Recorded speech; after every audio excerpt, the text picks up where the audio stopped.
ગૌરવ એક ઘરેણું જે યુવા મોળી એકતા સંગઠનના રાષ્ટ્રીય અધ્યક્ષ શ્રી ચિરાગભાઈ ઝાલા 200 ગાડીઓના કાફલા સાથે આજે મહુવા હનુમાન હોસ્પિટલ ખાતે આજે આવી રહ્યા છે સ્પેશિયલી નવનીતભાઈની ખબર અંતર પૂછવા માટે.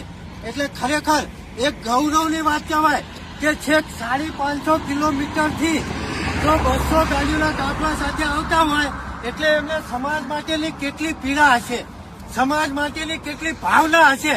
અને ખરેખર માત્ર 11 થી 12 વાગ્યાની સમયની અંદર અમે સમસ્ત કોળી સમાજ, ઠાકોર સમાજના યુવાનો હનુમાન હોસ્પિટલ પહોંચી રહ્યા છીએ. તો કોળી સમાજના તમામ યુવા મિત્રો, વડીલોને નમ્ર વિનંતી છે કે હનુમાન હોસ્પિટલે જરૂરથી હાજર રહું. જય જય માનધાતા.